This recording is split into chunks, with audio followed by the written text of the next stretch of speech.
Look, we're doing something entirely different with this explainer today. I want you to receive this not as some clinical analysis, but as my own personal confession.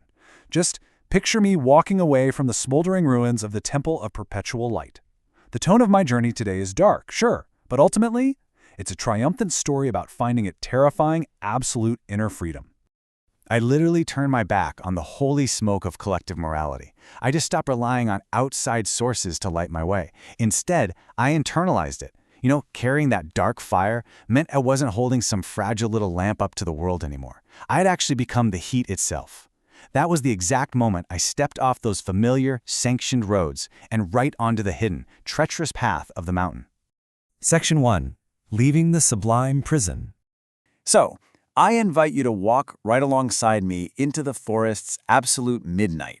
There's this incredibly stark contrast between the life I left behind and the path ahead.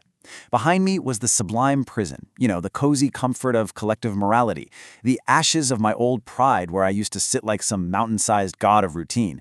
It felt grand at the time, but let's be honest, it was a cage.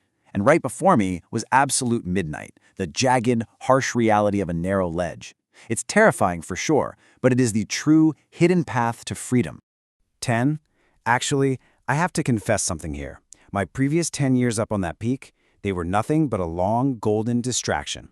For a whole decade, I was foolishly seeking what I thought was a sacred symmetry, this perfect, socially acceptable balance. But man, 10 years is a seriously long time to live a beautifully decorated lie. Section 2. Embracing the Logic of Ice. Okay, so to actually move forward into that midnight forest, it required the final, definitive death of all my old consolations. I had to embrace what we call the logic of ice.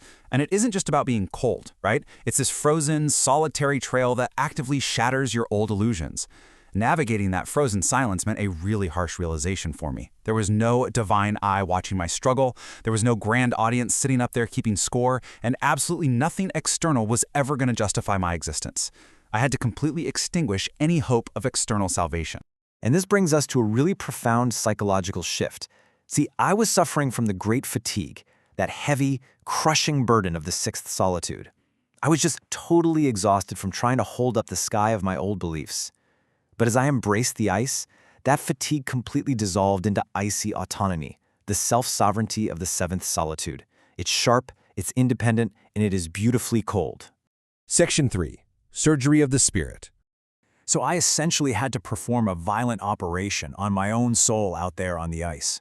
Step 1. Shatter the chains of hope. Hope just ties you to a future that isn't really yours. Step 2. Reject the predictable rising of the sun. Stop waiting for the world to naturally warm you up or hand you a brand new day. And Step 3. Navigate as a man without a map. I literally had to let go of every guide, every rule book, and every pre-planned route I had ever been handed. Moving as a man without a map, I was guided by only one thing, the honest light of the wound that will not heal. It sounds crazy, but our deepest pain, once you strip away the false hope and stop awkwardly trying to bandage it up with empty platitudes, it actually becomes the truest, most honest compass we possess. Section 4. Laughter in the Dark Void. Reaching the absolute heart of this hidden wilderness, stripped of my map and guided only by my wounds, I finally stood face to face with the terrifying, beautiful honesty of the void. And so I have to pause and ask you directly, since you're walking this path with me. When you face the absolute nature of the void, what are you going to do? Will you cower and retreat back to the borrowed, suffocating warmth of the village? Or will you embrace the liberating truth of being absolutely nothing and become the laughter in the dark? For me, the choice was incredibly clear, and it revealed this glorious paradox. By completely accepting my nothingness and just letting go of that mountain-sized ego, I didn't actually become empty. Instead, my cup was overflowing with the golden abundance of self-willed strength. I transformed into a sovereign of the frost, generating my own immense internal power. I became a convalescent of the spirit. I was finally healing by learning to say yes to the ice. I turned my back on the predictable sun, relying on external skies to feed my flame, and instead I found this dark form of freedom.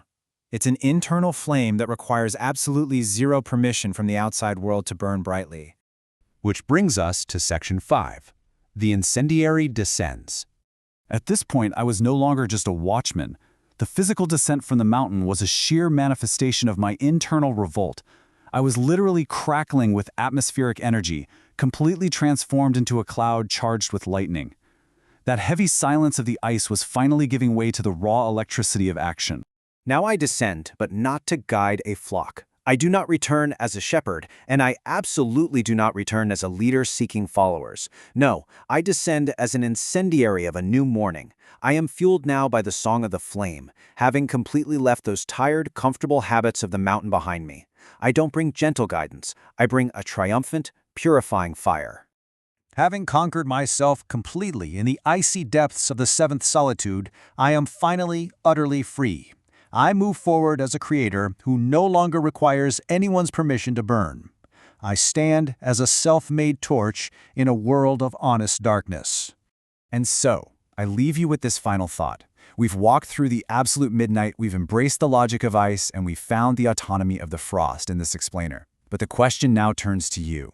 When you finally step out of your own sublime prison, what will you set ablaze with your dark fire?